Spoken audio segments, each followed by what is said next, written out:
From the 915 to H-Town, from the Panhandle Plains to the Valley, and everywhere in between, this is the 50/50 Podcast, powered by the 50/50 Podcast Network.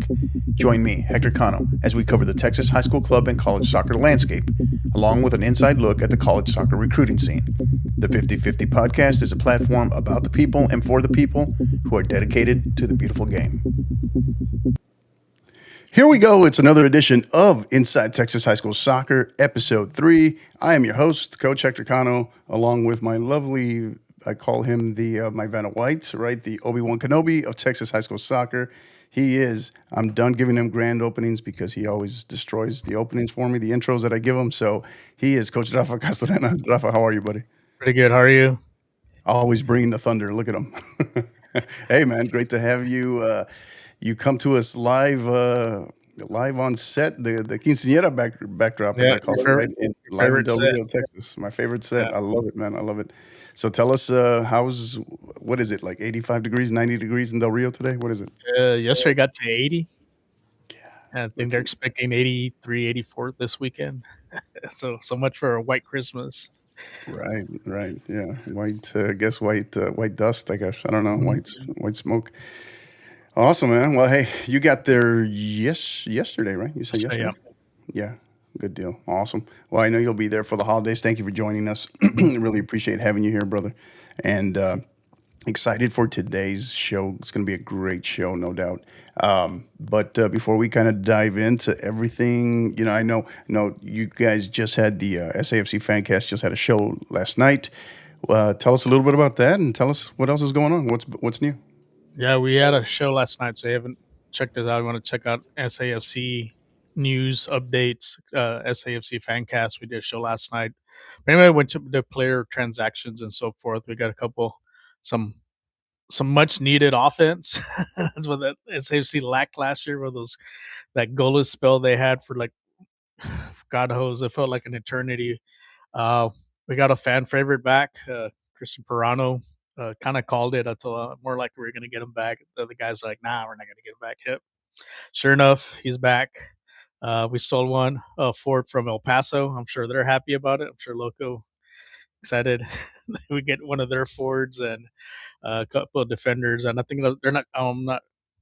They should be signing some more players, but we're waiting to see what happens December 31st with the players union and so forth. See if that deal's gets set or not. Is the strike still on the table? I mean, there's a possibility that might be a strike. So we're waiting to see what happens. We're probably doing maybe. And when would it go into effect? I guess is the other question. If it is happens to come to be. Yeah, January 1st, because the contract ends on the 31st. So January 1st will be. So we'll see. I know Tainer's one of the kind of the union leaders and all that, trying to get that deal done. So we'll probably discuss it maybe next week. We might have another episode. I know we're going to talk about the schedule too, because the schedule came out, the cup schedule that has a new name. It's no longer the Jaeger Cup. It's after some tire factory, some Penix tires or something like that, and then they kind of shaft us for not playing Corpus Christi too. I don't know why we're going to Knoxville for a game, and I don't know. It made more sense playing Corpus for the cup, and then the new partnership with Albion from Hawaii, from now their first division team too. So it's some exciting times now. Yeah. Oh yeah, I forgot about that. Right. Yeah, that's pretty. Now I'm curious to see what that partnership entails, because we've had some in the past, but they were kind of more back office, more managerial, more So I'm kind of curious how much of it actually sees the field, I guess. I think there's going to be a player one, because I did some research on them. So they actually had been sending players out to like Liga MX. Like recently, one of their top youth academy players started a training camp with Atlético San Luis. So I have a feeling some of those younger players are going to be making their way over here. Basically, it's just for exposure for them. Try to get into the USL MLS market.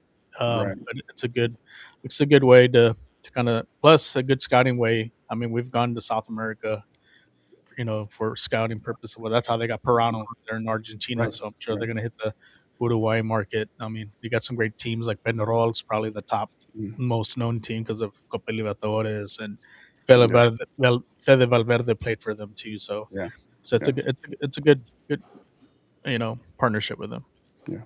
So I ask you, how are you doing? And you say, you give me like a one word answer, fine. I ask you something about SAFC and you go on for like 3 minutes straight. What? Yeah, it was a busy like a lot of news. I Yeah. know Well, we had a lot. how old is Pirano now, by the way? He's still in his prime. He's 26. 26. Okay. Yeah. Sometimes I'm wondering because I know he's kind of in those prime years, right? But I'm kind of, I'm a little nervous on some of these, right? They're not retreads per se, but they're just, I'm a little nervous in terms of the scouting department, how they seem to, I don't know, is it limited imagination, limited scouting in terms of like they brought back Patino last year, right? So Mhm. they keep bringing back these, they may be fan favorites or I don't know. Well, I don't know. Pirano used to be a fan favorite. I don't know how much, I don't know how much he is now, but you know what I mean? It's like some of these Mhm. same players, these same names, they kind of get recycled, right? So I'm Yeah, kind of, that has me a little nervous. It's like, hey, how much of this is this? Because you know how I felt about Patino coming back this last sell time. tickets. Right, right, right, right. So I'm just I kind think of, I think he fits what we need as far as mm, creativity. Um, I know he had a falling out the last time he was yeah, here.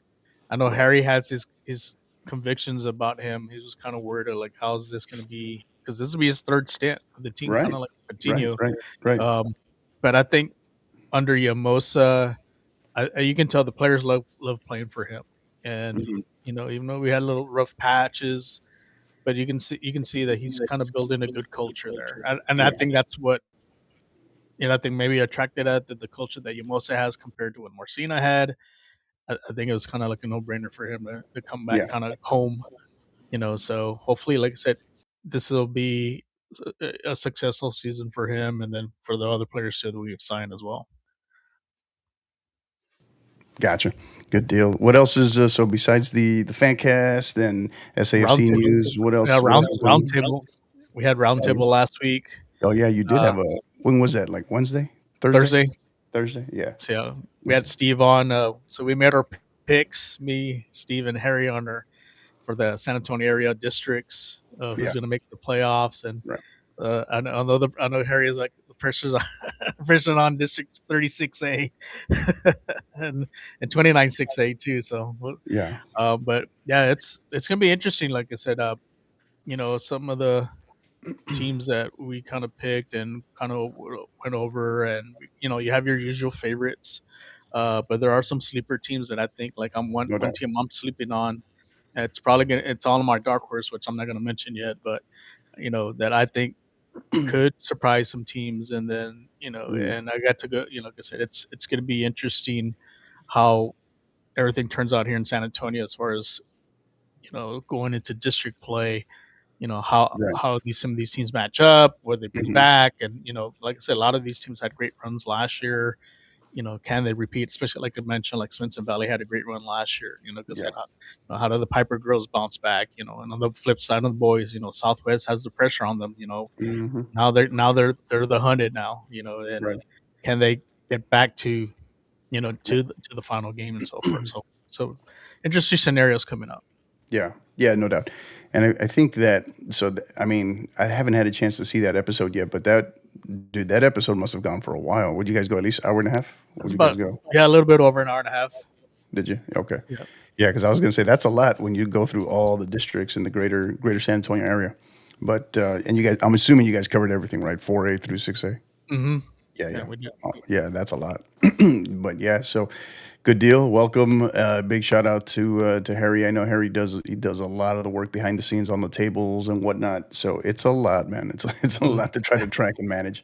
But yeah, big shout out to him. Uh, but yeah, I mean, excited about today's show. We got a lot going on today. We got a couple of special guests today. We got Jimmy Langford, who's going to be joining us from shortly. He's going to be coming on with us from the El Cucuy, back in the house, Frisco Wakeland, right? Frisco Wakeland, head Mhm. women's soccer coach. And then a little bit later, we'll have Coach Trevor Burkhead, the head women's soccer coach of the Lubbock Cooper Pirates, joining us as well. As they're going to talk a little bit about their districts, their regions, both regions 1 and 2, and someone who's very familiar with being the hunted and Coach Langford right at Frisco Wakeland. Will be some fun interviews. We're excited to have those. Then we're going to dive into the dark horse list, right? Our initial unveiling. So if you're not familiar with this, our dark horse list is typically what we do is we will unveil that one a couple times during the year leading up to the state playoffs. And typically, what that is these are not necessarily predictions to win a state title, but teams that could make serious deep runs. And typically, part of that criteria is, and Rafa cheated on one, but otherwise, I forgive him. Right? Is we talk about you cannot make a regional final. Regional final or higher, right? But there was one exception, I think, if I'm not mistaken. And Rafa's going to go into that in a little bit more detail when we get there.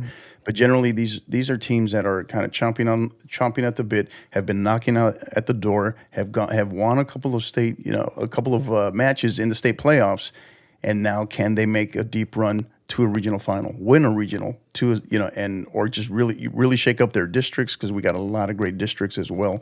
So we're going to be excited about that. And how we will do that is we will highlight 10 programs across 4A through 6A on both sides of the house, both the boys and the girls.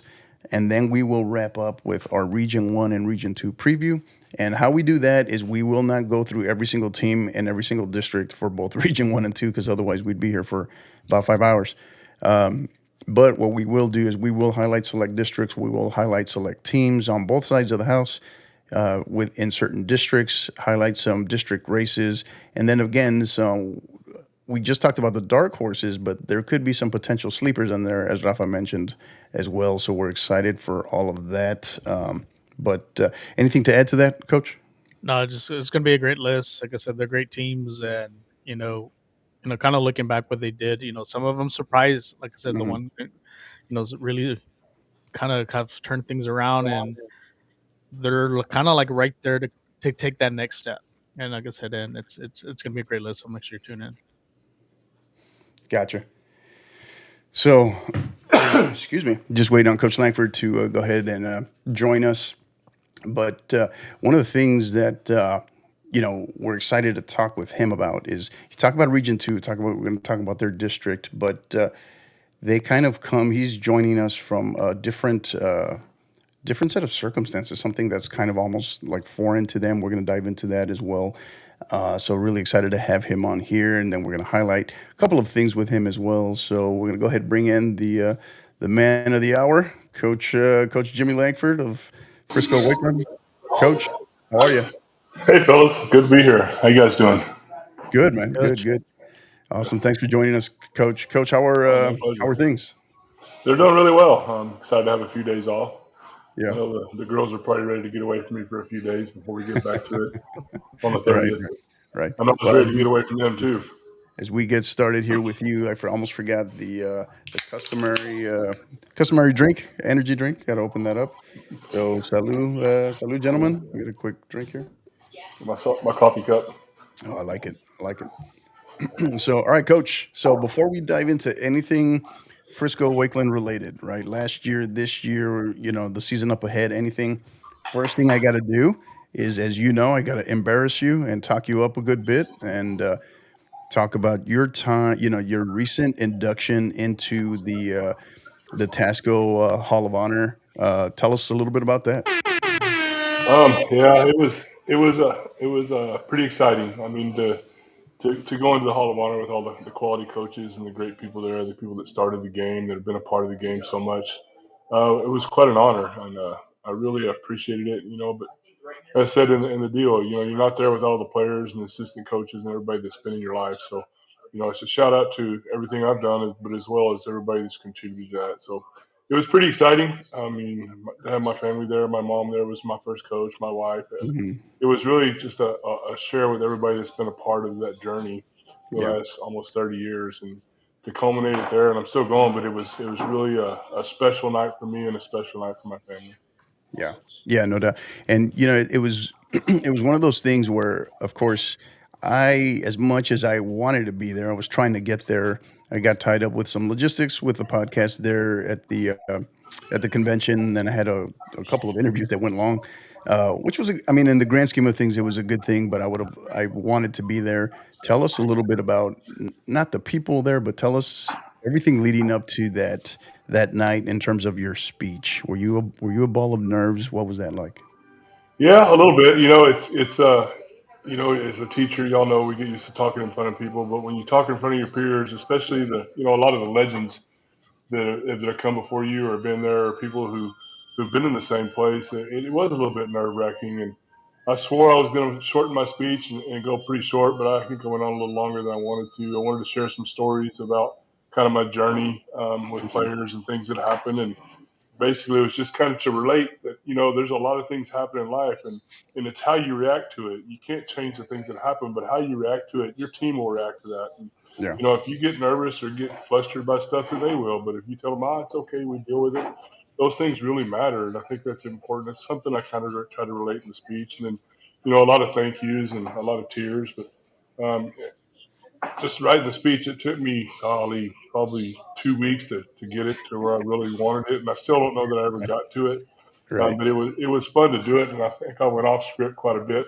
Yeah. I Oh yeah. started out with about 10 pages worth of speech, down to about 2 pages, and then it ended Yeah. up about 4 pages after I finished talking. But it was a great night, a very enjoyable night, and to go in with my fellow coaches who went in with me was a pretty special night. I've known them a long time, and Hmm. they're legends as well. So it was really a good night to go in, and just to see the people there supporting us was pretty awesome. Yeah.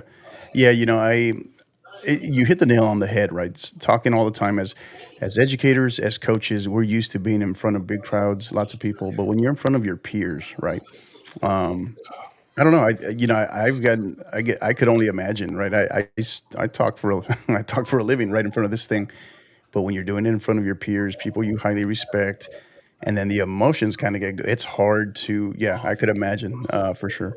Um, what was did you feel the emotions started cranking up? Did you feel them coming on much faster than you anticipated in that speech, or were you surprised the other way and it was like you were able to hold them at bay a little bit longer than you expected? I think they come on the minute we went in there. The minute I saw my family coming in to support me, and my wife sat down and they started talking. I could feel the emotion pretty quick. It was I had to kind of gather my thoughts, and Mhm. I put all my speech on a computer because I was going to do it on my phone, but there's no way I'd have been able to read my phone with my glasses. So I put it on my computer so I could just kind of blow the screen Right. up, and that kind of distracted me a little bit. But it was hard to follow along. I had so many thoughts and emotions going through my head from the minute I got to Galveston on Tuesday with the Tasco board, just Hmm. about how it was going to go. And I Yeah. know I rewrote the speech 3 times from Tuesday to Thursday, and then Friday night we finally went in. It was kind of an unfinished piece, but hey, it got done. But the emotions were pretty high. After I got done, it was just like a relief, like wow, Right. this really just Right. happened. It was pretty cool. Yeah, that's awesome. Good deal. And once again, congratulations, Coach, on Thank your you. induction into the 2025 Tasco Hall of Honor. That is a very, very big deal. And very proud of you, as I told you beforehand. And that convention, this past convention, was different for me, as you know. Oh, yeah. Welcome Being aboard. being yeah, being part of as a board member now. Uh, it was interesting. I got to see a different perspective. Still get talking and communicating with all the same great board members, which is what makes Tasco so phenomenal. Not just the great coaches, but the great people. Um, from your perspective right now, as you're being regional director, what were your thoughts on the Tasco convention this past November? I think it was pretty flawless. I think we've got some really good people in leadership, and I think they do a really good job. I think we had some really quality coaches, and I think it's really going the right direction. Mhm. They're starting to look at some things that we've missed in the past to get more coaches there, just to bring the quality in, and just kind of rearranging it so it's more cohesive for the coaches. So that it gives them a little more time to go do stuff. So and get more people to meetings and to a lot of the sessions. I mean, this is the first Thursday really that the sessions were packed from the beginning. Usually they don't get packed to maybe that last session, but Friday morning is usually the big one. But man, there Right. was 600-800 coaches there on Thursday evening. Those sessions which was highly unusual normally, but it was pretty cool. Yeah, I noticed that last year. I spoke about that. This was my fourth year there, covering covering the convention with the podcast. And last year, I noticed there was a huge jump in how much earlier coaches got there, right? And even more so this year. Yeah, you're right. Even more so this year. So great numbers. I know we were pushing well over 1,100, close to 1,200 total in attendance. So great numbers, great experience. Um, outside of the Hall of Honor ceremony, what would you say best thing you saw at the convention? Your personal opinion. I saw a lot of new coaches. I saw a lot of coaches I didn't know, which is kind of unusual. A lot of coaches there that were first time or second time there that really had a lot of positive things. I saw a lot of people in sessions really paying attention, really taking notes and stuff, and it was kind of fun to see that. And in the past few years, I haven't been able to really get in there and watch much of the sessions, and luckily this year I did more than before. And so just to see the coaches, the excitement of it, and seeing them really watching the sessions and then Hmm. talking to each other, you can see them writing notes. That excites me because I think you go to those and you attend these sessions and sometimes you wonder, how am I going to learn anything? But if you can get one or two things out of it, it may change everything you do going forward. I felt like I saw that. I saw some coaches kind of, you can see that thought like, hey, that's kind of cool. I may have to try that. So Right. that's the real big thing I look at is how they react to the sessions and what we're doing. And I saw a lot more of that than I have in the past. Yeah. Awesome. Good deal. We are going to, with that said, we're going to go ahead and transition, Coach. We're going to go ahead and take a look at. We're going to take a look at your program here, right? So, again, joining us, Frisco Wakeland coach. Don't want that. Here we go. So, big thing here. Let me see if I can highlight this guy. So, we look at the profile here, coach, right? The Frisco Wakeland Wolverines. So, Region 2, District 12 5A. Your record in 2024 2025 was an okay 24 1-1, I guess, right? Yeah, uh, the last number kills me, but Right. 13-0-1, finished first, district champions, finished first in district, and number one in Division Two, and then Regional Two, regional champion, and then of course a state finalist, being a runner up to Cedar Park. yes. Talk to us briefly, right? You look back to last year. What's as it relates to going forward to this year? What's the state of your program? Obviously, this is a new year, but that was kind of a little bit uncharted territory last year with how the season ended. How has that helped you all prepare for this year? We've owned it. We've talked about what happened, and I'm returning every starter except for my goalkeeper, but my backup Right. started as much as my leading goalkeeper. Plus, we returned a kid who was injured with an ACL who would have been a starter. Hmm. But we've talked about it. It's like I said. We're to always have our target. No matter who we play, we get their best game. So we've got to find a way to overcome. We have to find a way. We kind of focused that on this year is really how do you maintain a top effort for every game you have. And we built that into our practices. We talk about it. We haven't really Hmm. shied away from it. We talked Right. about the loss. We talked about things that we could have done differently. And I Hmm. think that's been an important part of it. And then our practices are always pretty intense, and that's what we want to continue to do. Those kids just they haven't experienced that much, so it's kind of interesting to see how they reacted. A lot of them reacted with anger. A lot of them reacted with sadness. Hmm. Some of them reacted with resolve. But my two Yeah. captains this year really have resolve. One's a junior. They have a lot of resolve about, hey, that's not happening again this year. So it's Right. kind of fun to see that whole cycle come back. And it's funny we were talking. We were talking about football. As a matter of fact, when the Chiefs didn't make it, one of the girls goes, "Oh, finally they won't be in the Super Bowl." I said, "Well, don't you think they think the same thing about us?" And she goes, "Ooh, I didn't think of it that way." I said, I said, "Yeah." She goes, "Well, that kind of changes how I think." So it's kind of Right. funny. They don't realize that people think of them that way as well. Oh, I'm just tired of Wakeland being there. Right. But I had to remind them. I said, "This is something that we didn't just get. We've earned it. We earned it day in, day out, every fall, every spring. It's not something that just happens. You have to earn it. You Correct. have to go put the work in." And I remind them of that old saying, hard work beats talent when talent doesn't work hard. But if you have talent and you work hard, you're Hmm. almost unbeatable. Right. And they really do kind of buy into that and understand that. Yeah. Yeah, no doubt. And I think the only thing, and as you know, my affectionate nickname for you all, right, and El Cucuy, right. The only thing I can say is this: is the only thing scarier than a good, disciplined, talented Frisco Wakeland is a pissed off, good, talented Frisco Wakeland. From what you're telling me, right? But yeah, Rafa, what do you got? I was going to ask Coach, like you mentioned about you meeting a lot of first year coaches at the convention.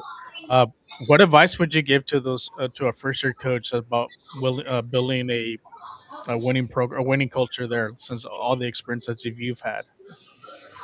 The biggest thing is figure out what your philosophy is, figure out how you want to play and what style, and then build your program based on the players you have.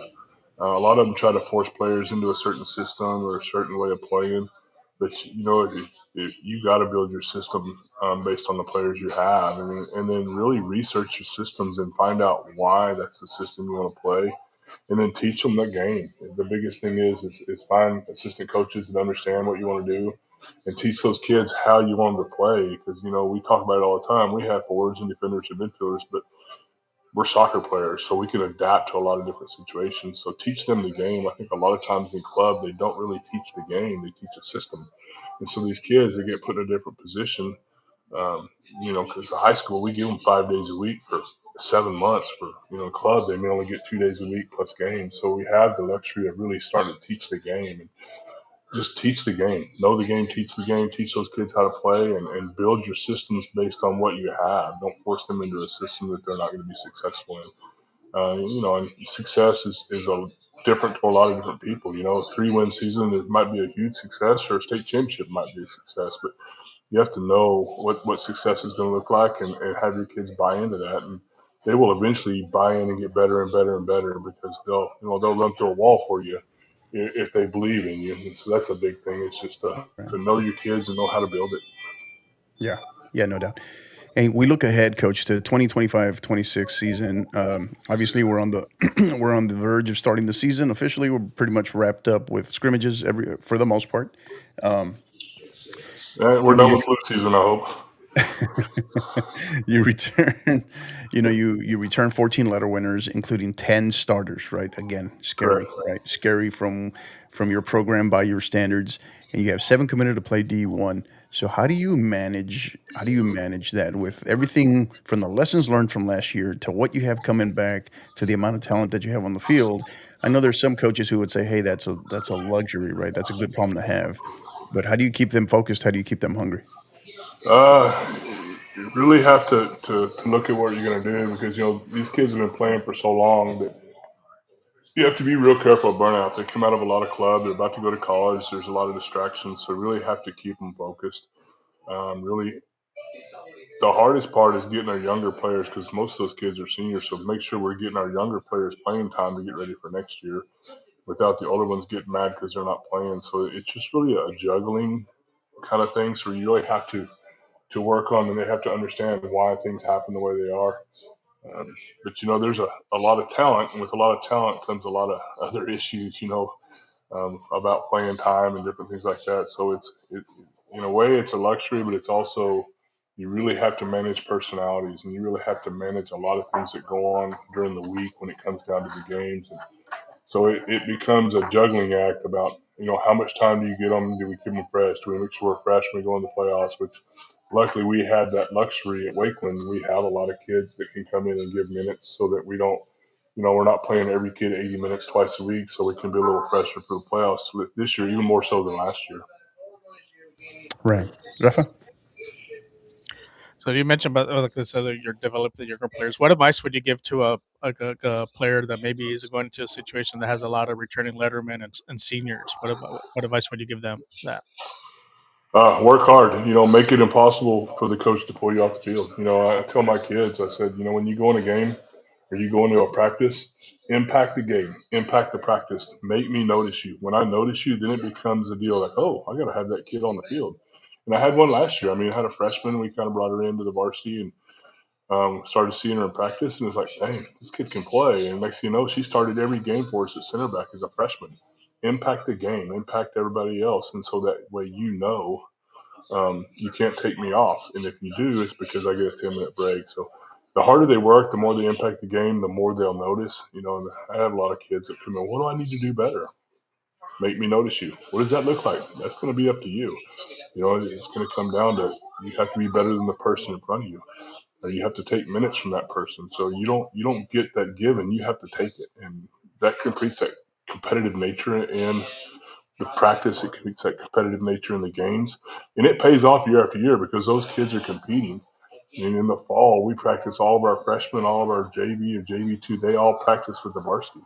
So when they actually get the games, they're like, wow, this is not too bad because they're used to playing against Division I college kids and number one players. So it's kind of a fun deal, and to see those kids develop by playing against those year to year is really the thing that makes me the happiest is watching them develop and grow. Right. Well said, Coach. Um, we look at your district, right, up ahead this year, 12-5A. Um, yeah, you all have owned that, but it's still, it's still, you still got to come to play every single game, right? Oh What are yeah. your thoughts? What are your thoughts on district play? Describe your district to the rest of the state of Texas. You know, if you look at the teams in our district, their kids and our kids, they all play together. They play year round together. They play against each other in club. There's no secrets. Holland Park, solid. Lone Star's solid. Reedy's solid. Creekview's so well coached. It's one of those districts that you got to show up every game. If you don't, then you can get shocked. And I think it's fun for us because we love that competitive game, but it's also one of those ones you have to take every team serious, especially us, because we're going to get their best game no matter what. And Highland Park is always solid, and they have a storied history. I think Lone Star is kind of one of those sleeper teams. If they can put it together, they could make a long run. And then Reedy as well. Reedy's kind of always there. They have solid kids, they have solid players, and a solid coach. And it's going to be a dogfight again this year to get in there. And any one of those four teams could run it and make a state championship run this year. Absolutely, absolutely. Tell us your thoughts. Last year, I don't think I've actually had the chance to ask you. We had the chance last year.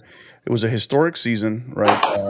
Mhm. Historic season for a number of reasons, to include, from the unveiling, laying out the Texas Way initiative campaign to the D1 D2 split, and then of course also the Mercy Rule, right? Thoughts on that going forward after having it under our belt now, and as we go into another season with that. What are your thoughts? I will start with the split. I think the split. I think it was a long time coming. We talked a little bit about last year that you think what do you think you have 800 teams playing soccer and you come down to three champions for each boys and girls, and you look at Oklahoma and Colorado and all these other places, they only have 120 total teams, and they may crown 4 or 5. So I think the split was beneficial. It gave a lot more kids a chance to play for those championships. Deserving kids. It made it a little easier to get there, but there's still at the end. There's just such quality teams and quality teams playing that I don't think it watered down at all. It just gave more opportunities for deal. Um, as far as the mercy rule, I think the mercy rule was a good thing. It's really tough for a coach on my end. When do you want to do that? You don't want to run the table and embarrass somebody, but at what point is it not beneficial to play anymore? Where you playing 30 minutes to just keep away to keep from scoring. And I've been on the other end at Lake Dallas and at Little Elm where teams were doing that. They would get the goals and all that and go. And me, when I was on the other end, I wanted the team to keep playing. I don't care what the score was because we're going to try to play soccer and we're going to try to keep going. Right. Right. But at what point does it become humiliation for the kids who are like, I just don't want to do this anymore. They just can't. So I like the rule, and I think there were some coaches who abused the scoring in the past. And I think that's kind of stopped that. So now that there's a chance now, like we get a ton of kids playing time just so we don't. But it's frustrating. Those kids want to go in and score goals too, and there's only 2 goals left before they can score. So do Correct. they play 10 minutes, or they go score, or do they play 30 minutes and play? So it's a mixed bag. I don't think it comes into play in a lot of games, but it does in some, and it's kind of a coach's prerogative on how they handle that. Yeah, yeah, no doubt. I think the one thing we realize is that there's no perfect answer. There's no one way. But yeah, I think the big thing is is respecting the game, respecting your opponent, and competing with honor, whether you're on the winning end or on the losing end of that of that result, for sure. Yeah, We we start to talk wrap about up here, Coach. Oh, go yeah ahead, Coach. we talk about that all the time with my kids. I say, you know what, you're gonna respect every team you play. They put in just as many hours as you have. They put the same amount of time playing as you do. So respect them as we go. Right, right. We start to wrap up here, Coach. Thoughts on region beyond your district, beyond 12-5A, but region two. Thoughts going into this year, just strength of certain particular opponents, some the usual suspects, some of the ones you'll see there, but even some districts, whatever you can highlight. What are your thoughts on Region Two? Yeah, there's some good solid teams in Region Two. Within 5A, you have Lovejoy. They're always going to be there. You've got McKinney North who's going to be there, and I think Prosper, Walnut Grove. I think they've underachieved a little bit in the last few years. I think if they can put it together and figure out how to finish the season, I think they're going to be a force to go through as well. But I think for me, the biggest one to really be kind of to watch, I think is probably Lone Star. I think they've got some talent. I know they tied Marcus the other day in a scrimmage 1-1. And I think they're gonna be kind of fun to watch. And I think 4A, I think the girls team within Region Two to look at is that new Prosper school, Prosper Richland. They're gonna have some talented players. They may give Salina a little bit of a run this year. And then 6A is kind of those, Right. it's your same ones. I think Southlake may be the cream of the crop again this year. I know Yeah. Flower Mound's going to be down a little bit. Marcus is down a little bit. I know my assistant coach went to Hebron, and what I saw, they're playing pretty well. So they may kind of be one of those teams to look at too that might sneak Yeah. in and make some noise in the playoffs.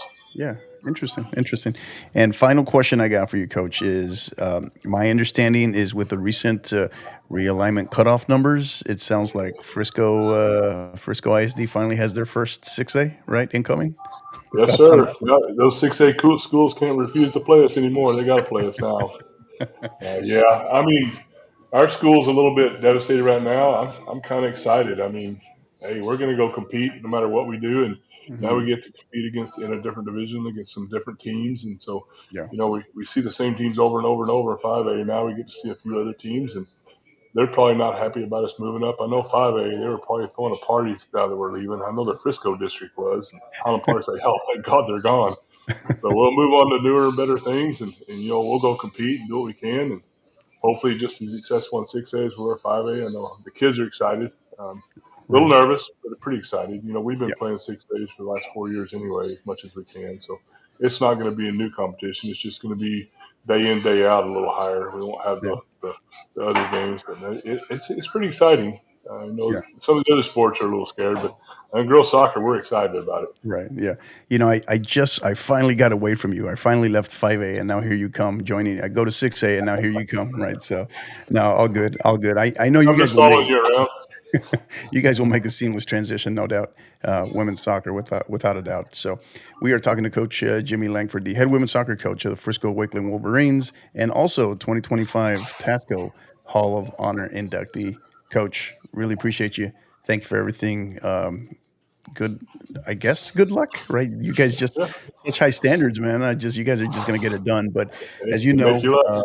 big fans of El Cucuy. So wishing you guys the absolute best. Stay healthy. And first match. When you got your first match, by the way, first official match. January 1st in our Gotcha. Frisco tournament.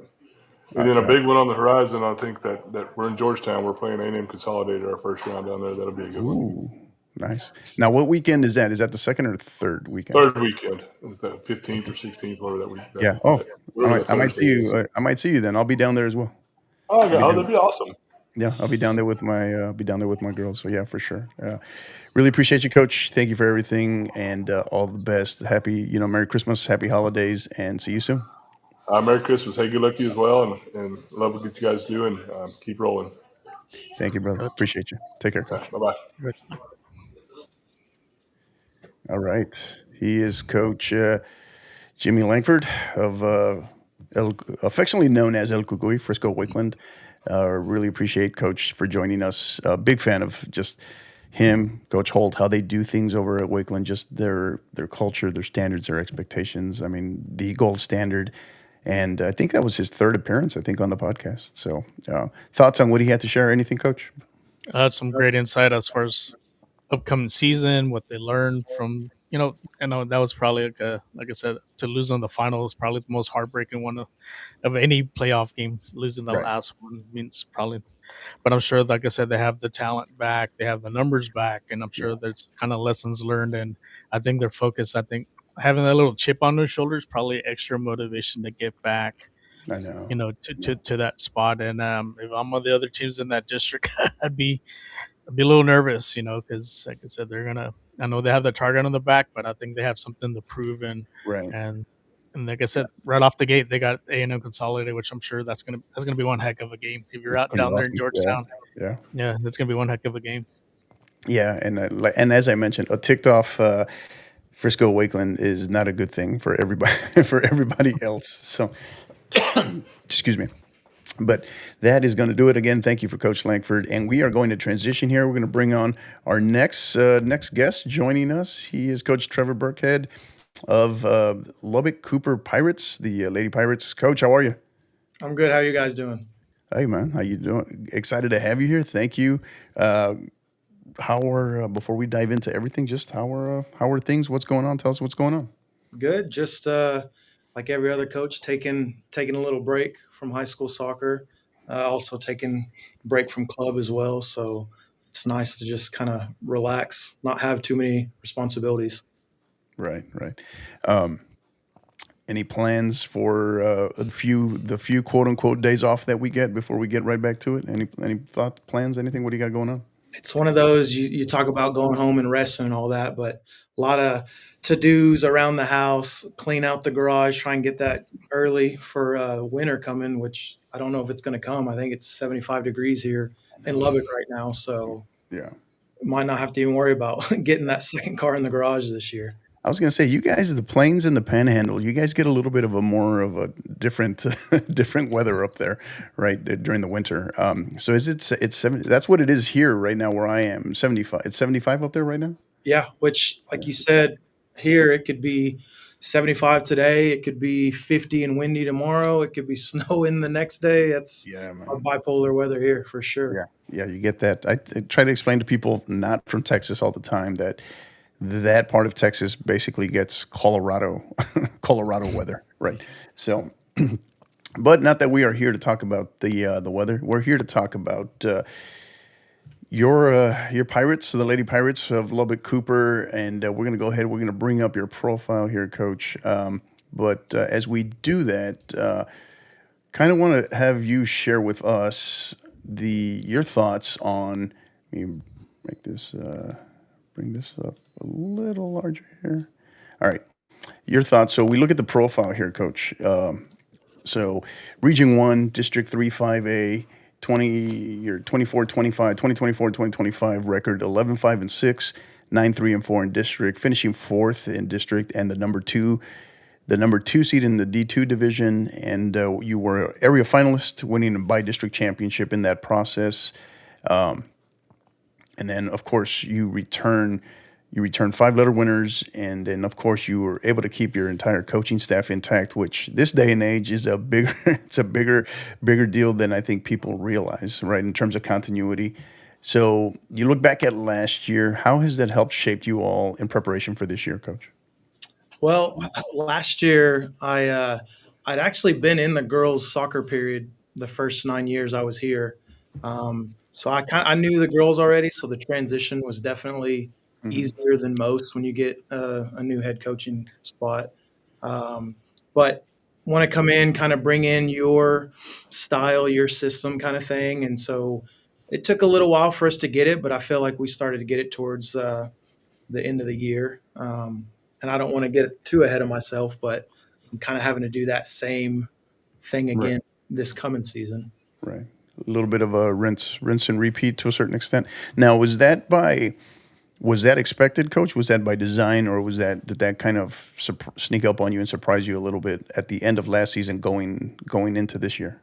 I mean, I knew it was coming because that senior class we had last year, when they were freshmen, they're the group that went to that regional tournament as freshmen. I Mhm. think they started 7 freshmen in that regional semi game. And so, obviously, if you're going to start that many freshmen on varsity early on and they have high success like that, it'll probably carry over sophomore, junior, senior year.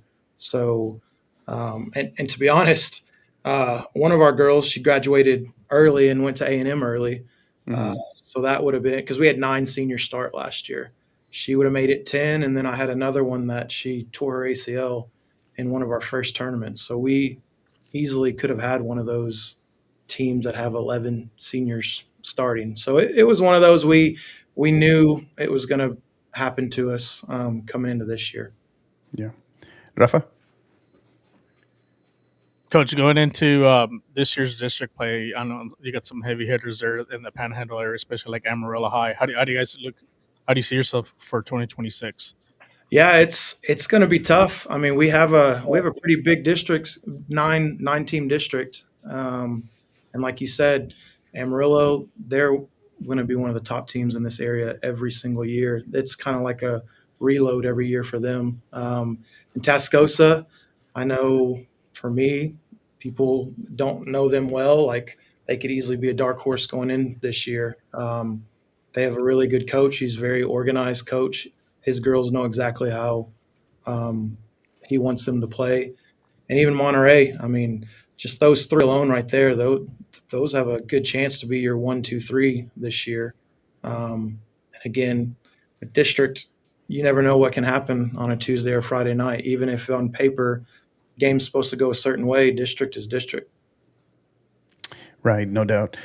Coach, you hit on something there that that I've mentioned multiple times. I've shared it on the past on the podcast. I've shared it in seasons past of Inside Texas High School Soccer, as well as when I've been on the San Antonio Soccer Roundtable. Is when we start talking about the Panhandle Plains, your particular district in general, is there is a lot better coaching going on there than I think people realize, right? Just the quality, the level of the coaches. You mentioned Tascosa for one, but I think Amarillo as well. But there's the culture there, right?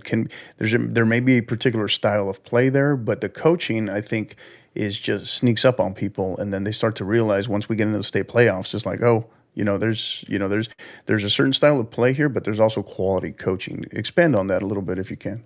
Yeah, I like how you said the style of play. I mean, typically when you think of these teams in this area, it's a little more I wouldn't say rough and tough, but a little bit more physicality, kind of using our athleticism. And then when you add on top of that, like that style of play, like you said, I believe you. I think we have some good coaches in this area that know what they're doing tactically and all that. You add that little extra to it, you can have some good teams. I mean, Mhm. get Randall last year, our first Right? one in this area, winning state. That's big time. Yeah, yeah. That was a crazy match versus Wimberley. We were there seeing it up close in person. I got to tell you the truth. I think I had no idea who was going to win that match watching it live. So, Yeah. Oh yeah. yeah. Rafa. As far as like I said, your coaching style, what do you expect a lot from as far as your players? As far as you know your typical practices, what do you expect from them? Yeah, and I kind of alluded to it earlier.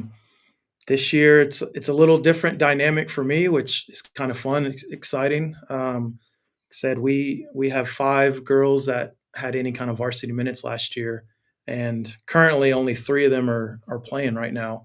So I pretty much brought my entire JV up from last year, and I mean both of y'all know the speed of play probably is the biggest difference for me with those kids JV to varsity. And so I'm trying to make sure everyone knows exactly what their role is in our system, and try. It's hard for me to try and simplify things because I think sometimes coaches need to work on this, and they try to do all of it all at once. And I mean, you got to remember these kids are 15, 18-year-old kids. Like their attention span is still not the greatest, but that's our big thing that we've been pushing a lot in practice. It's been a lot of mental stuff because when your coach is doing a lot of the talking and going over different stuff that we're working on, you can lose those kids every now and then. So we're just trying to simplify things for this group. this year. And I tell them we had 3 scrimmages so far. Going into every scrimmage, like at minimum, y'all just got to work hard. That's what we need to be as a team, and they've done that so far with these 3 scrimmages. And you probably just alluded to it a little bit there, Coach, but probably your biggest positive takeaway from your scrimmages, coming out of these scrimmages so far, what would you say?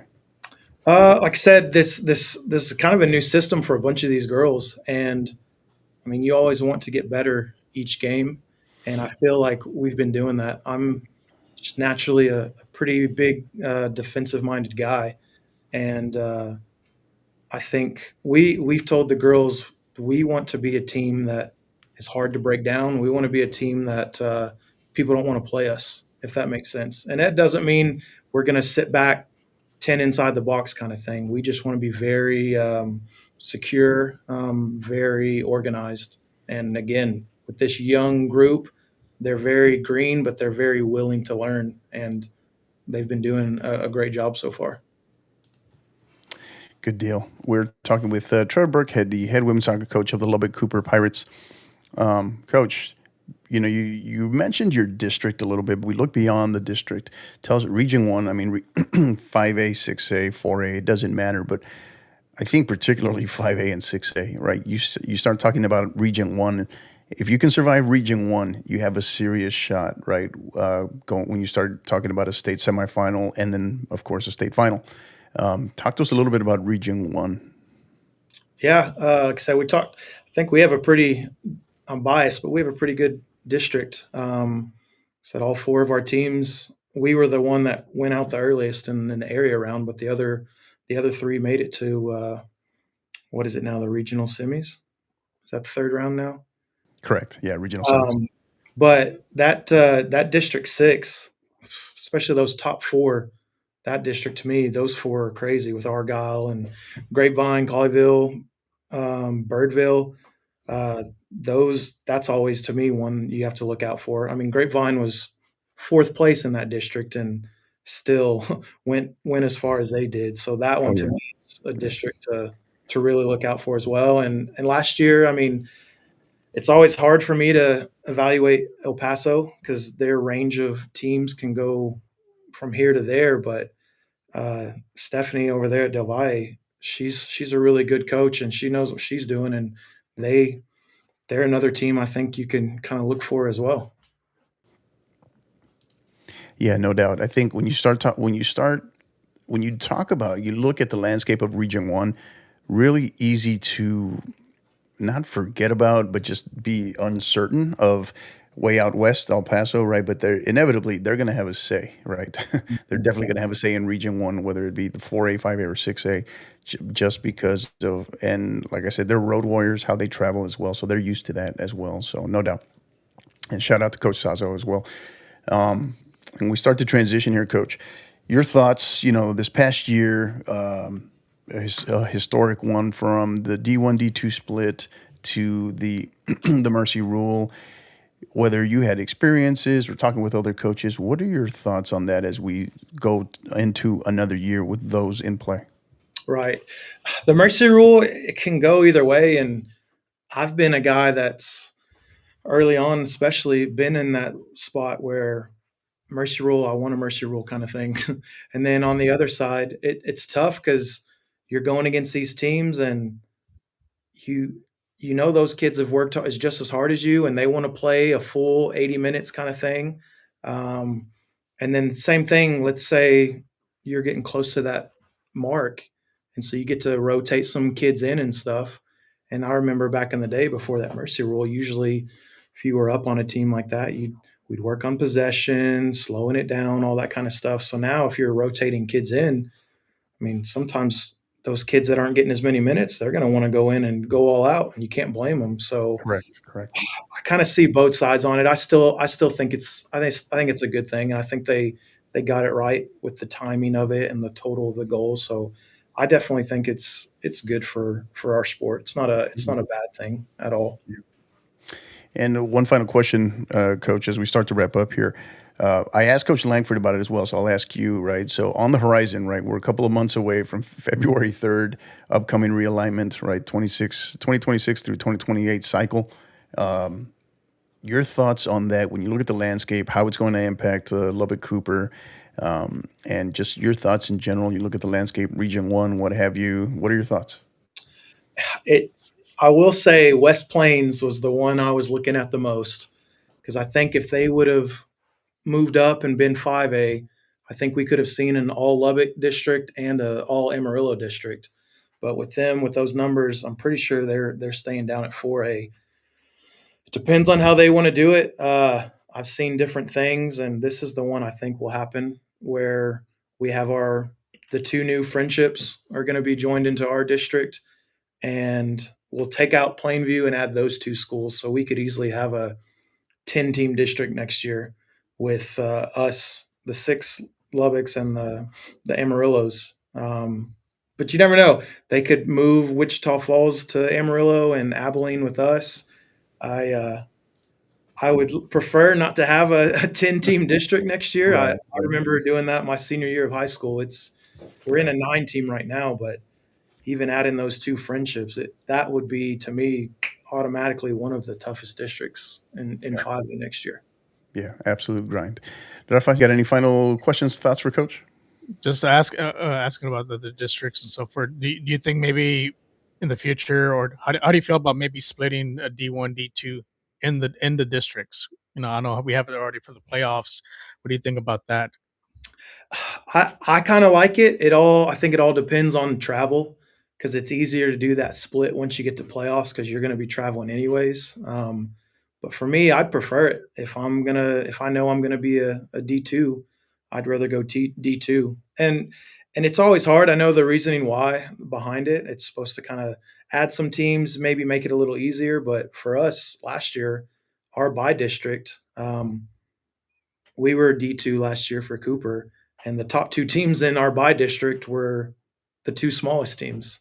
So it was one of those. It's always kind of funky. Yeah. You don't always automatically get one of the easier teams, but yeah, I'd vote for to do it straight out the bat. Yeah. I think there's a lot of people who have have those sentiments, and I mean I get it. I can see why, no doubt.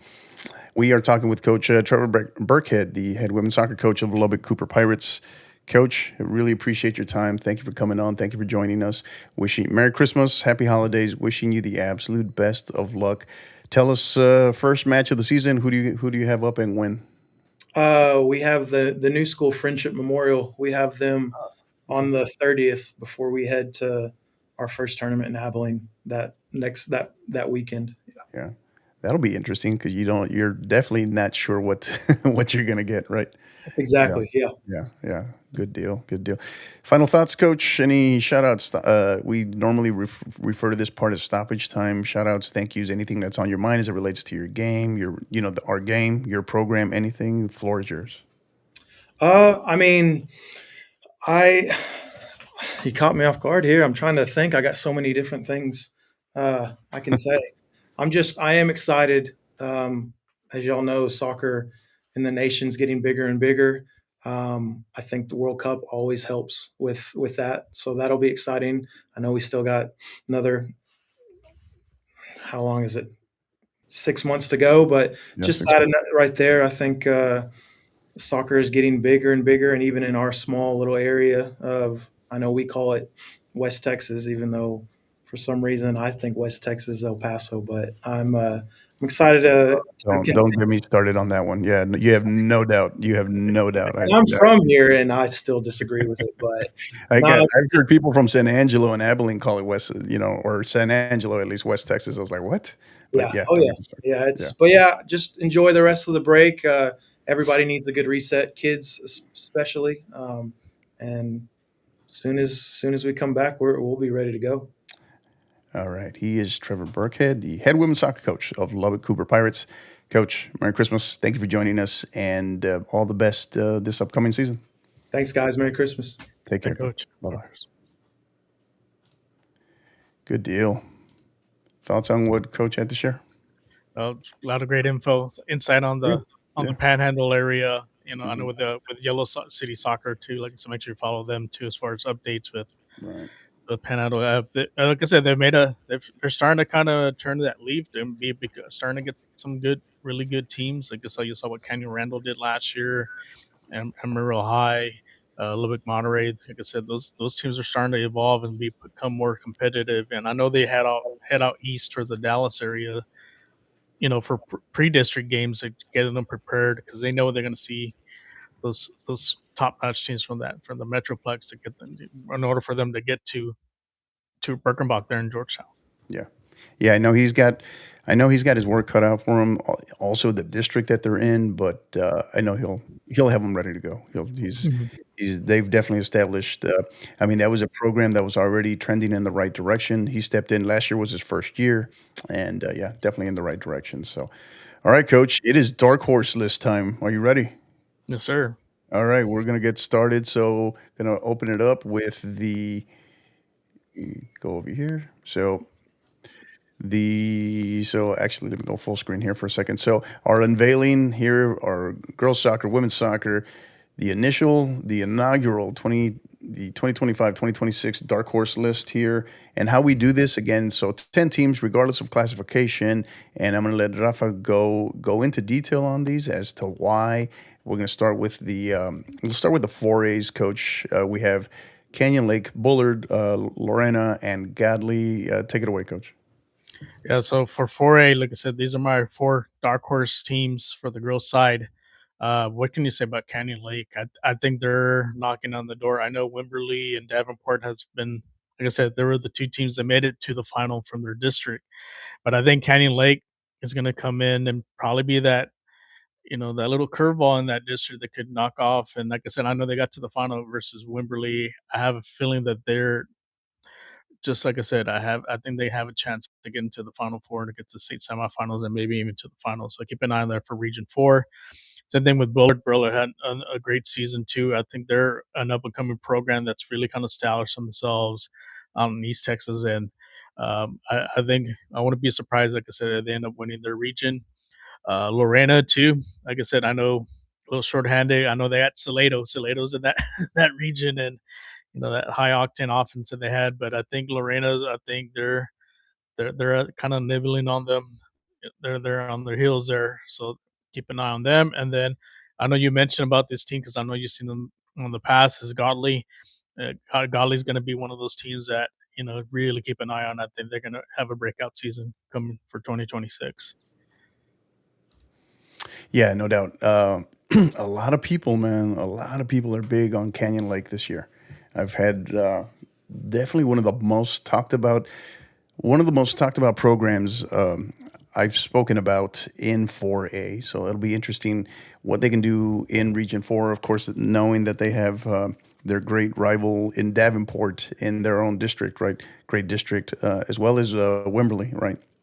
2 teams that both played in finals last year, state finals. So, all right. So we'll go ahead. We'll transition over to 5A, Coach.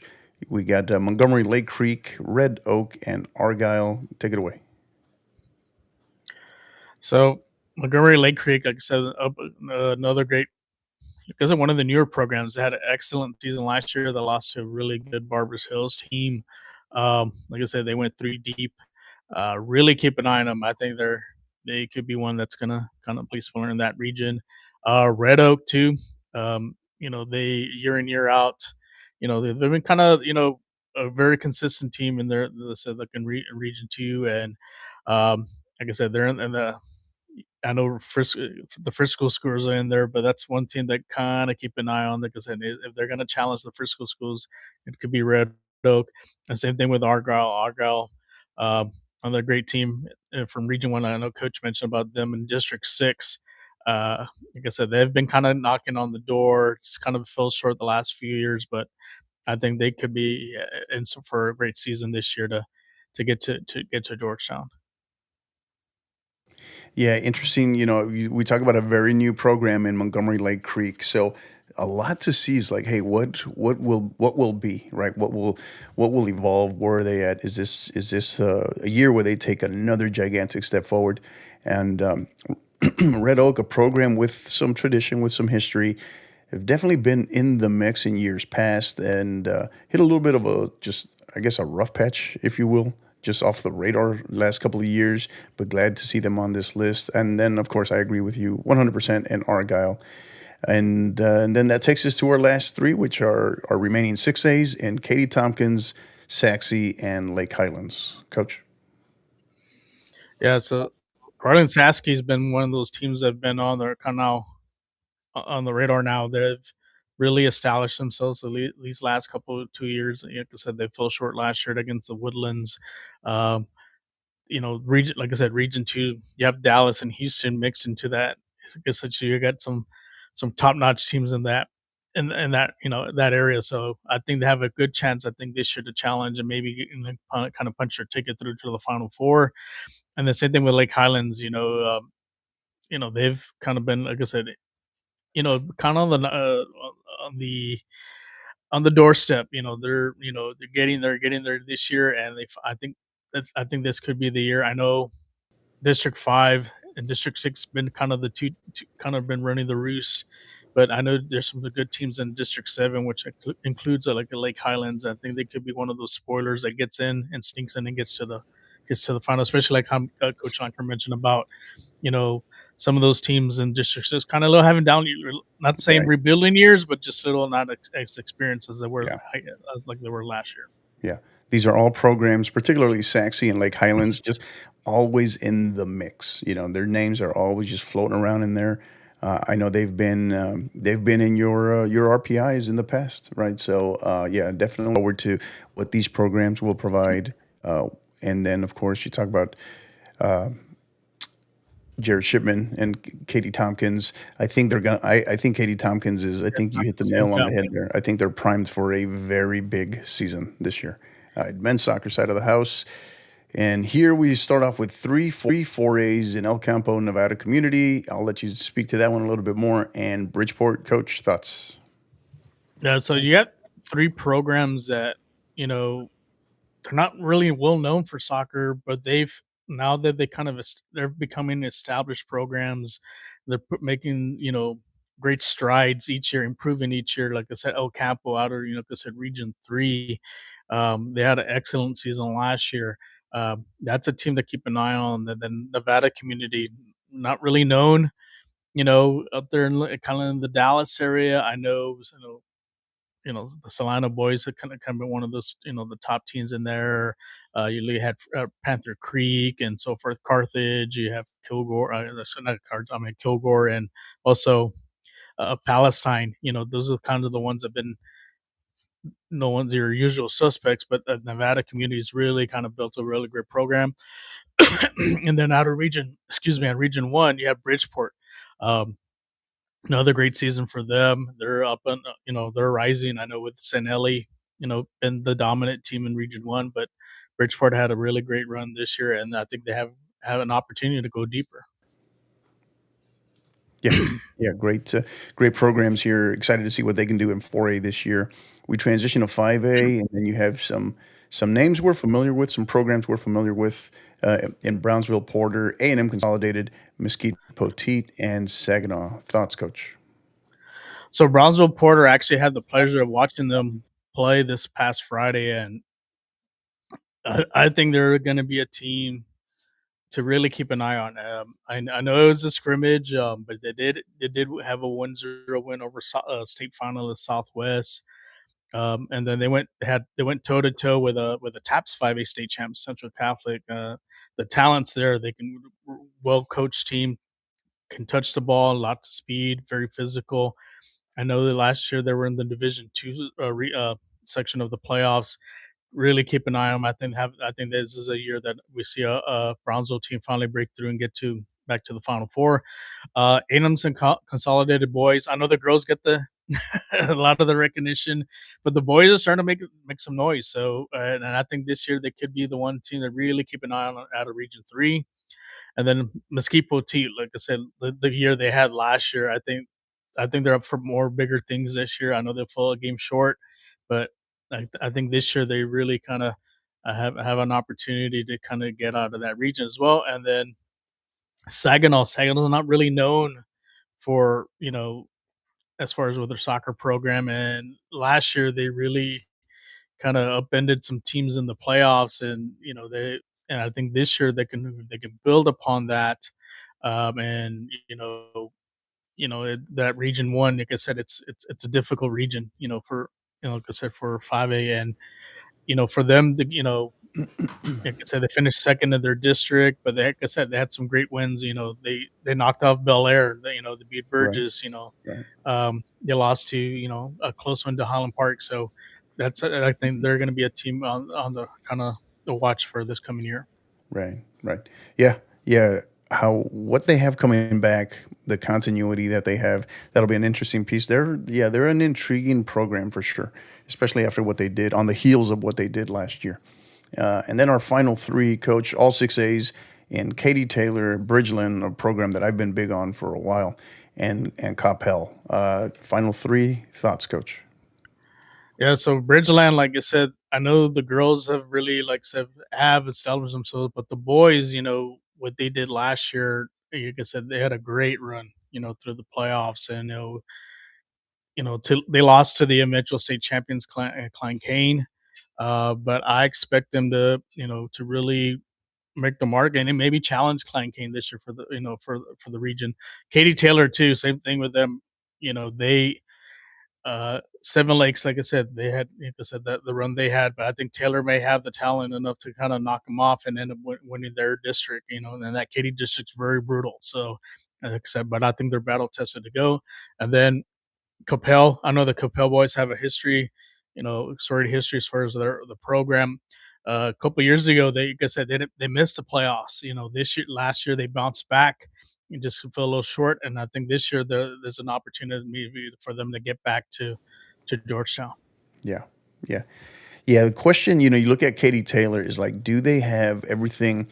Do they have what it takes to challenge the likes of Seven Lakes and even Katie Jordan, right, in their district, right? Bridgeland, right?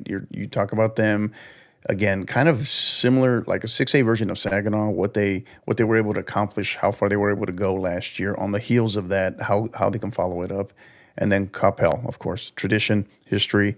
They've been obviously more recognized more on the women's side in the last several years. But what they can do this year will definitely be exciting to watch. But that is going to do it for the inaugural Dark Horse list for the 2025-2026 season. Thoughts? Any additional thoughts to share on this, Coach? Now, there was, like I said, some other teams out there that are kind of on the cusp too as well, maybe making the list. I'll give one honorable mention from the girls' side because I had the pleasure to see them play was Austin Anderson. I really think keep an eye on them. I know they lost. Like I said, they played Georgetown that first round, and it was a shame one had to lose, because I think those two were, favorites in that region. And I got to see them play against O'Connor, and very talented, very well-disciplined, technical team. And that's, I think I said, keep, like I said, honor mention, keep an eye on them. And if they can get past that first round game, they could really be a challenge for some teams in that region. No doubt. Yeah. And Coach Horvath is going to have them very organized, just a great coach, right? And what she's built there. And was unfortunate last year when they had to, they gave us, right, we get them versus Georgetown in the first round, what could have been a regional final, right? But it is, that's the format. It is what it is.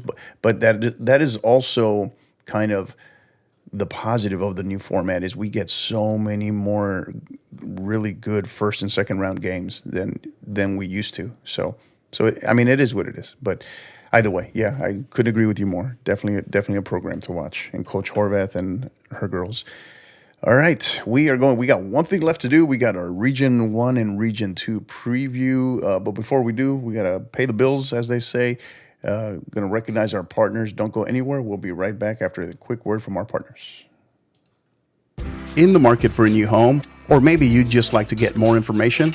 Then let us tell you about our new proud partner and title sponsor, Jeanette Spain at TexasVeteranRealtor.com, your go-to realtor for military and veteran families in Central Texas. With her cover and move I've got your 6 approach, you focus on the move while she handles the contracts, the deadlines, and even the details. Want a realtor who works like you and fights for you? Then you need to visit Jeanette Spain at TexasVeteranRealtor.com for your free no-pressure strategy session. Again, that's Jeanette Spain at TexasVeteranRealtor.com, as well as at 737-210-5812. And then there are our great friends at Gipper.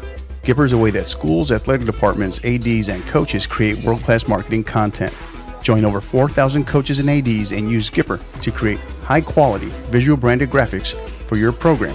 The best part, anyone can do it in seconds on any device without needing any design experience whatsoever. If you do have significant experience in this process, then this is designed for you as well, as you are what they call the power user. Listeners of the 50/50 podcast can now receive 10% off any first-time Gipper purchase.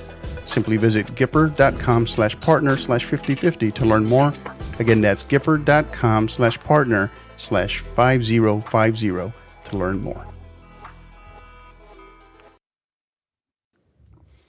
All right, we are back. It is episode 3, season 6, episode 3 of Inside Texas High School Soccer. I am your host, Coach Hector Cano, joined by my lively, I guess too, lovely sidekick and Coach Rafa Casorena.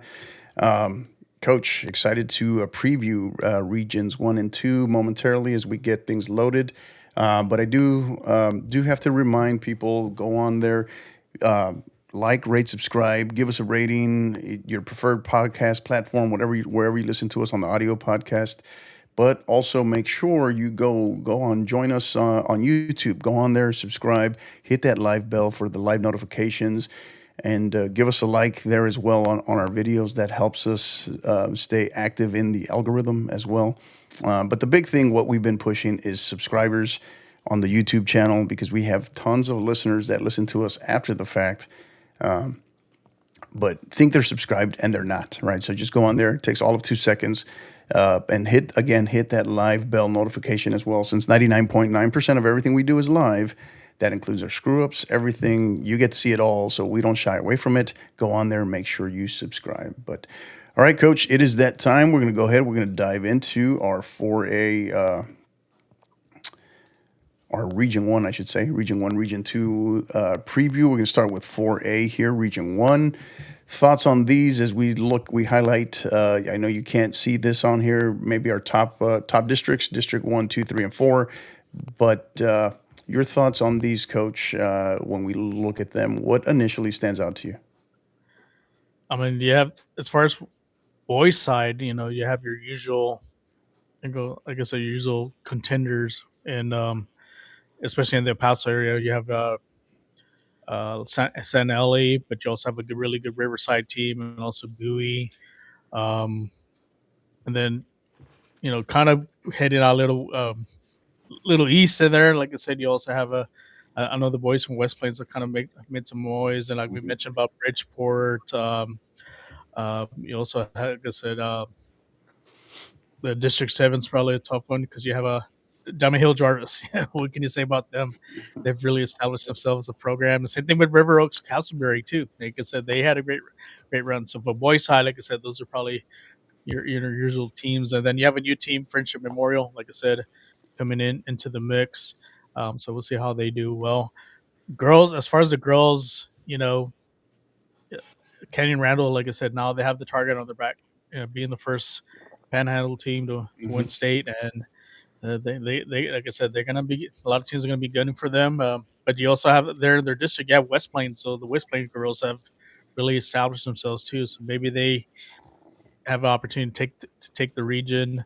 If you go out a little west, like I said, San Eli girls have been very consistent. If you go down to region District 5, you have pretty good teams in Stephenville. Maybe Stephenville, they've been in the mix in the past. Maybe say they'll bounce back this year. Right. Also keep an eye on that Brownwood team too. I think they could be a sleeper team. They mentioned Godley. Is this a year for Godley to make their run and represent Region 1? And then there's, like I said, District 8. You said you got some good programs there, like with Lake Worth and Lake Dallas as well. Right. And was it Castleberry that you were big on before? I'm trying to remember. They may have had a good run last year. I think they were one of my dark horses last year. They kind of knocked. Okay. Yeah, I was trying to remember. Finally got it through. I believe so. Yeah. Yeah. Yeah. You talk about District 1 here, and that El Paso district at 4A, that is pretty tough, pretty, pretty interesting mix on the boys' side from, Sanelli, Isleta that's been in the mix, Riverside, multiple programs that have a history of making, and then Bowie, multiple programs that have they have a track record, a history of making some deep runs in the state playoffs, including regional finals, and then of course Sanelli, who's won multiple state titles, including 2 years ago their most recent state title. But yeah, one to watch in this group this year, I think on the boys' side will be Bowie, El Paso Bowie. Curious to see. Curious to see what kind of run they can put together this year. But whoever survives this district will be prepared. And then, of course, you talk about just District 2, particularly District 3 and their matchups. A lot of good soccer that happens in the Plains, and particularly in District 3. So yeah, excited. You talk about the history of Stephenville on both sides, particularly on the girls' side, and then what comes out of District 6 on the girls' side, right? So interesting to see how these districts transpire, particularly at the 4A level. So. All right, we move on. 4A Region 2. What jumps out to you here, Coach? Well, for the girls' side, it's the dynasty. The usual suspect of Salina. They're going for number 5. Can they get number 5 before they make that jump to 5A? But there's some teams that could challenge them, and especially in their district, you look like a team like Panther Creek.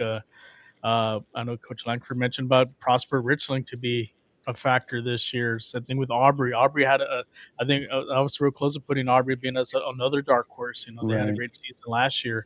Yeah. So and then Cattle Mills girls, keep an eye on them. They have a good squad. And then in East Texas, like I said, the Palestine girls. So but like I said, Salina's kind of been the one that's been kind of ruling the roost for the girls' side. Boys' side is, like I said, you got some very, some very talented teams, and like I said, Palestine boys has been the consistent one, but you saw Nevada Community make a run last year. Frisco Panther Creek also to Salina boys, and you're looking at in kind of East Texas, Kilgore's really established themselves as being one of those consistent programs. You have Sulphur Springs, so it's like I said, this region is very, very competitive. Overall. Yeah, no doubt. I think it's just hard to ignore when you look at Region 2, 4A Region 2. It's really hard to ignore District 11 in particular, as well as District 12, right?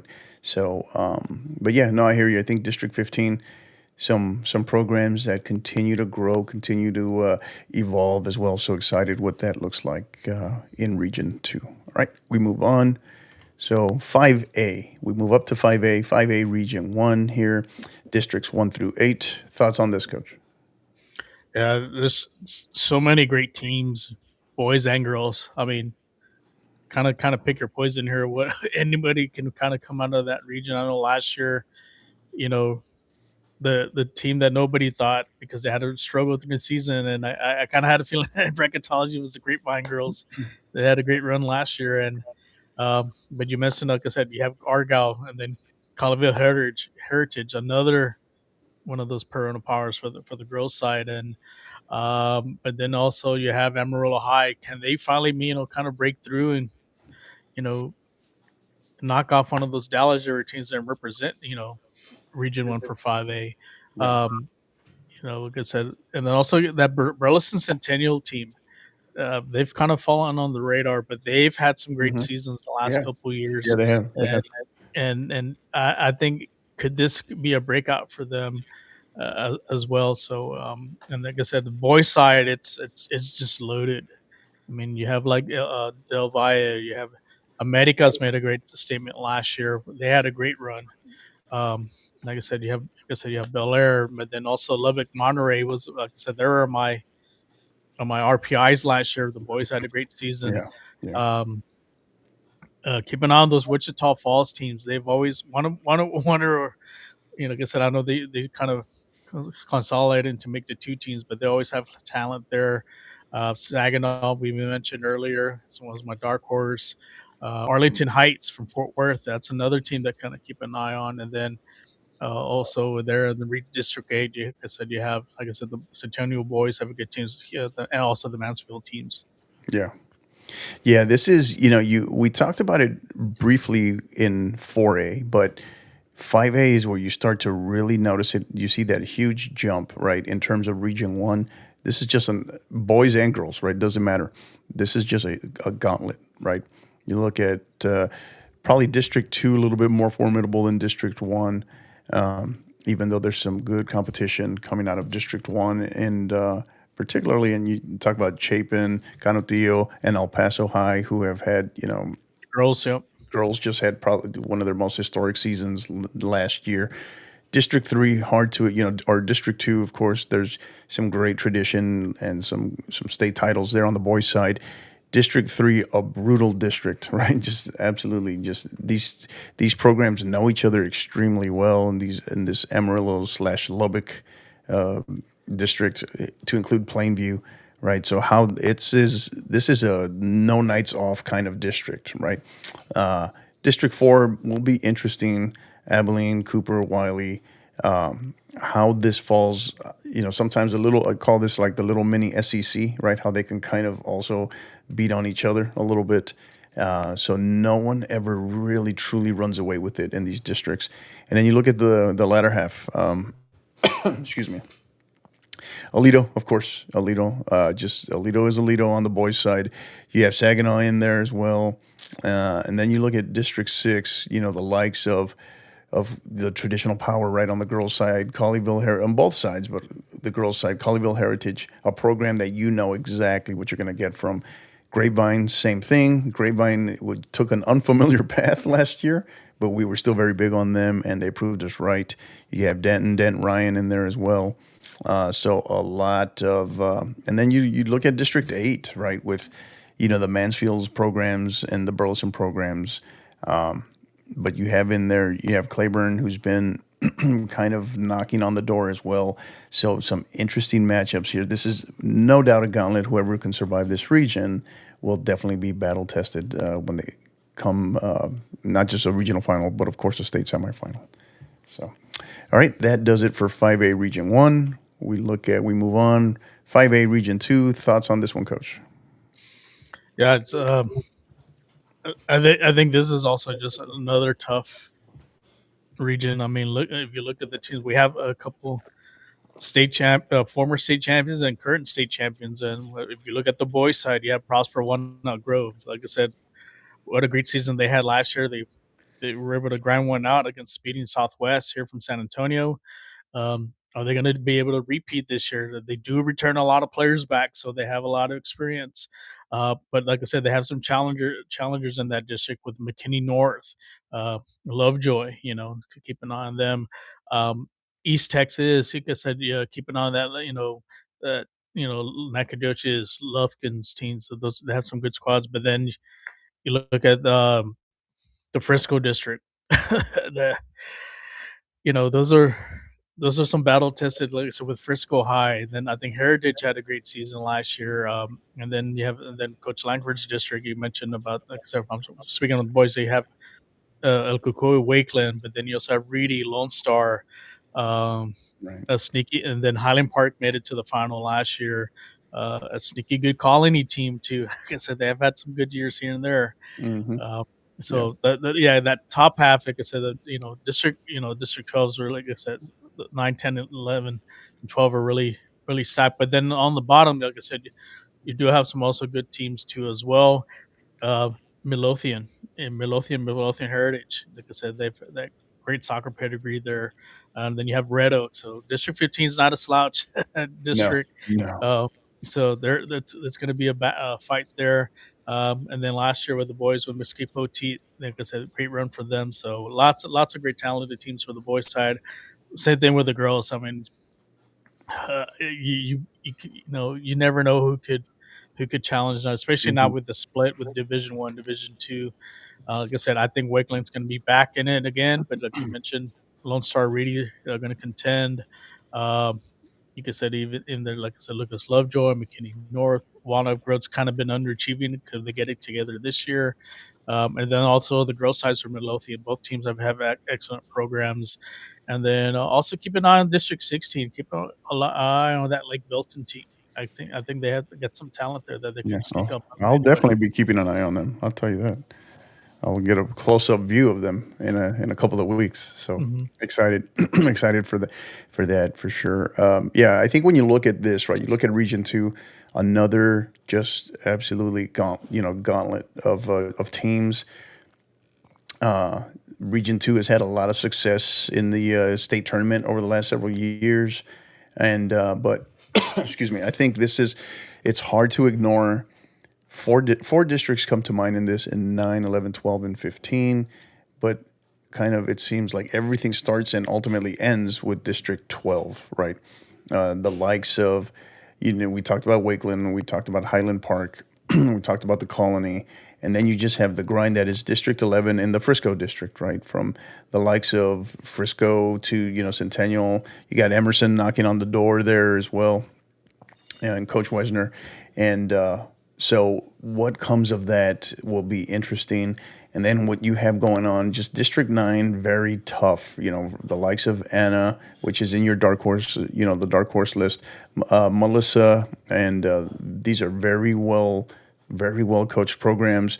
On the boys' side, Prosper Walnut Grove, the reigning state champion, right? So, and then you go down to 15, and Midlothian and Coach Austin Guest, and Midlothian Heritage and Coach Slav on the girls' side, and then there we go again. We have Red Oak in there on your dark horse list, but then you got District 16, sneaky good, man, sneaky good District 16. So from the Colleen schools to Belton, Lake Belton, and then I know you've seen some of the Waco schools in years past as well. So very interesting dynamic here. All right, we move on to the big boys, to 6A Region 1. Again, you just notice it's just another level of a gauntlet, right? When we talk about Region 1, you definitely come out battle tested coming out of this region. Thoughts on this, Coach? Yeah, I mean, the talk of the town as far as this region has been District 5. We've had plenty of state champions there, whether it's been Luis Marquez, Hebron, Firemound, Capel. I mean, they've set the standard high as far regarding the region. But then District 6 has also been with Allen's. You got the Plano teams, the McKinneys. You got Prosper in there. Prosper in there, yeah, former state champ. Yeah. But then District 4 is also no slouch either, because you got South Lake Curl and you got Byron Nelson. You got the now keep an eye on Keller Timber Creek. That's probably a program on the rise. Another program I'll be keeping a close eye on in a couple of weeks. Yeah. And then last year you had Weatherford. Weatherford kind of surprising people. They had a great run last year. And then like I said, and then out in El Paso, like I said, for the girls' side, you could say you got a really good Franklin team. Can they finally kind of get together and get go deep? District 2, Permian's girls. I think they're in store for a good season as well. So very, as far as girls' side, very top heavy, but also the same thing with the boys' side. Montwood had a great run for the boys last year. Eastlake, it was a little disappointing last year. We thought they were going to go deep, but they had a disappointing team. Pebble Hills, man. Pebble Hills had a great yeah. season. They gave us they gave us one of the most hilarious bracketology moments when you're trying to see if you're going to pick against them while you're wearing a Permian shirt against Permian. So. Yeah, and if there was any honorable mention for them as far as a dark horse, I think they'd be one. Like I said, they keep an eye on them, but also Wolves for Friendship too. They had a good season last year as well. Yeah. And then you can't count out the South Lake Curl boys. And then District 5, like I said, Capel, I think it was on my darker list. I think they bounced back from a bad season. They had a great season this past year. And then the Allen boys, high hopes for them last year, just kind of fell a little short, but I think they'll be back. But then also you have Dallas Jesuit, another team that's kind of been holding their own. You have also Irvin. Irvin's really established a really good program there, and then the Arlington teams. I think they had some. There are some very talented Arlington teams too. So Region Ones is just a gauntlet. You just can't take anybody lightly, especially once you get to the playoffs, because you have an off night and any team can knock you off. Yeah, yeah. I think what we've learned in this region, right, particularly 6A, excuse me, is expect some surprises, expect some monkey wrenches, just because they're beating on each other in all these districts, right? Uh, Very rarely do you just see one head and shoulders clear cut runs away and dominates start to finish, right? You're not going to say that you don't see it, but it's not exactly common. You know, you talk about District 5. District 5 gave us multiple was the one district that gave us multiple state champions this past year as well. But when excuse me, when we talk about 6A, right? One program that I'm intrigued to watch this year to see how they bounce back will be on the boys' side will be El Paso Eastlake, right? After not making the playoffs last year, which was a surprise to many, right? How do they bounce back this year, right?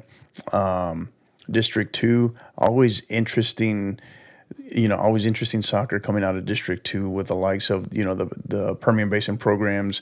San Angelo Central always throws a monkey wrench in there as well. And then, of course, Wolfforth Friendship has returned to the Wolfforth Friendship of, I guess, of old, that we used to know them back when they were a 4A. So, so yeah, really excited to watch this. And then take a pick. You look at District 4 and District 6, just absolute gauntlets. So excited to see what comes of these districts this year, these district races. But I can tell you that there will be some monkey wrenches thrown in there along the way. So that does it for Region 1, and we move on to our final district setup here, 6A Region 2. Take it away, Coach. So very, very unique region here because you have Dallas and the Houston area colliding, and some of the best soccer you're going to see out here when it comes to, like I said, let's start with the girls' side. You have your Wiley East, and those two have been really making noise there. Forney North, North Forney, like I said, and Forney, they've been also established themselves really well the last few years. Duncanville girls, keep an eye on them. They could be on the radar like the boys did a few years ago. Waco Midway also has a really good strong girls program. And then you get to the Houston area, your usual suspects, Woodlands, College Park. Also, you have some good Conroe teams. You go out to District 15, which is probably one of the toughest districts here in Region 2 with Klein Oak, the Magnolia teams and Tomball. And then District 16, another gauntlet there, especially with the Bridgeland girls. So like I said, lots of talented soccer teams, like I said, from the two kind of metropolitan areas kind of colliding against each other. And then that same thing with the boys too. Like I said, you have some great programs there with state champs. Klein Kane took by everyone by surprise, and what a great story for them to win, to win the state championship. And then, like I said, you also have a really another good, boys Sasky team. They keep an eye on them. Bridgeland boys, like I said, they're on my dark horse. So and then Woodlands boys, and then College Park, same thing. Mm-hmm. So a lot of great talent for Region 2. Yeah. This is definitely one of the more, I always like to call it the mashup region, right? The eclectic region, just because you got all kinds of different, how these conform into a region, Dallas and Houston here. And then you got central part of, Central Texas, Killeen area, Temple, Waco. Very interesting mix here. But yeah, I agree. I agree with everything you're saying here. Interesting, one that catches my eye here closely, particularly on the girls' side, is District 13 and District 15, right? And Grand Oaks program I'm very big on this year. They're just very consistent. The Woodlands as well, very consistent. And then you look at 15, right? The Klein schools. Who's going to take a big step forward here? is there going to be somebody that comes out of there that rivals a Klein Kane on the boys' side that we really didn't see kind of coming, or comes out of nowhere, right? So excited about that. And then a school I've always been big on in District 16 on the girls' side, Bridgeland as well. Some of these programs, right? Some of these programs, they would make my dark horse list, right? If excuse me, if I had one all to myself as well. So very excited to see these district races and to see what comes of them. But yeah, that is going to do it for our Region 1 and Region 2 preview. We made it, Rafa. We survived. Thoughts on everything we've covered today? Anything? Just like I said, we had some great guests today. Because a lot of insight of their, like I said, from two of the toughest regions that we just covered right now. And then the dark horse list from some teams that really kind of keep an eye on. I think they're going to make some noise this year. And then just going over the regions who we think maybe have the opportunity to get, because they've been dominant. Like I said, Region 1's been dominating a lot as far as going to Birkelbach, and lifting the trophy. So, but like I said, Region 2 is starting to kind of catch up too as well. So it's you're seeing some great elite soccer programs on those two regions. Right. Yeah, no doubt. Big thank you to our guests today, in Coach Langford and Coach Burkhead, for joining us from Frisco Wakeland and Lubbock Cooper. Really appreciate their time, their insight, a lot of great info, their candor as well. Really appreciate their availability. But yeah, man, that is going to do it. We're approaching Joe Rogan territory. I'm trying to keep us under 2 hours here. So, man, what is this? The San Antonio Soccer Roundtable? What is going on here? The Fancast. The Fancast. Yeah, sorry, Fancast. The I think that I mean, from the region perspective to the dark horse list, I know I'm excited. You're getting ready to unveil your RPI. The RPI is coming up next. But as we wrap up here, Coach, we're stoppage time. Final thoughts, shout outs, thank yous, anything you got? The floor is yours. Just want to take the time to wish you and everyone else out there happy holidays, safe holidays, and looking forward to, like I said, for some games. Like I said, next week we start the official date, 29th day game. Not a scrimmage; it's an actual game. Kind of weird. There are some teams will be playing on January 1st. I guess you could call it their bowl game, I guess. But it's gonna be exciting times. Like I said, it gets real. It's even though it's a pre-district games, it's like I said, you're gonna see what I guess these last few weeks are gonna tell where you're at and when we need to fix prior to getting to the district season. And like I said, some districts start district right away too, so not much room for error as well. Yeah, man, excited. That time is here, and want to wish all teams across the state, right? Doesn't matter whether you're a 3A playing 4A or the couple of 2As that are playing 4A, right? 5A, 6A, doesn't matter. All coaches, all players, everybody, programs, communities, everybody, assistant coaches, everyone, administrators, the best of luck in the 25-26 season. Stay healthy. But of course, before we got to get there, right? So these next couple of days, next couple of weeks, the holidays, be safe, have fun, but be smart, right? Arrive back in one piece. And as we always talk about this time of year as well, check on each other, right? Coaches checking on other coaches, players checking on each other as well. Just check on each other, because sometimes, this time of year can also be, it's great. It can also be tough for others. So just check on each other as well. But more than anything, be safe, be smart, and look forward to seeing everybody in what theoretically today should be the last day of scrimmages, right? But I know we will have a couple after the 29th, but doesn't seem like nowhere near as many as what we've had in the past. So do have teams that are kicking off the season on the 29th, right? The first day of games. So best of luck to everybody there as well. And of course, wishing everybody comes out of there healthy, regardless of result. But yes, again, got to get there first. So want to wish everybody a Merry Christmas, Happy Holidays, Enjoy this time with family. Enjoy these few days off, particularly coaches, right? Because I think sometimes players have generally a much easier time in that process than coaches do. I'm speaking for myself as well. So make sure you enjoy that time with family and loved ones as well.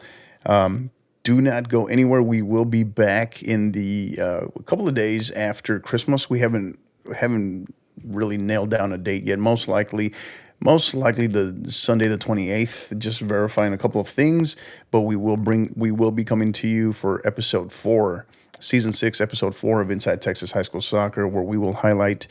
Rafa will finally unveil. I've been making fun of him long enough. He's telling him he's got to unveil the RPI, right? So everybody can give him grief.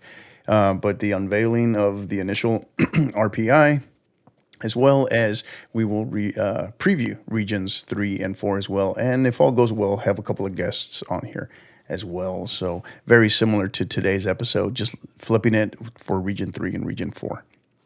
So excited about that. So don't go. We will be bringing you guys again another episode in the coming days. But in the meantime, like, rate, subscribe, share this with others. All right, share this. Doesn't matter if it's your parents, your grandma, your grandpa. If you're a parent, share this with other parents as well.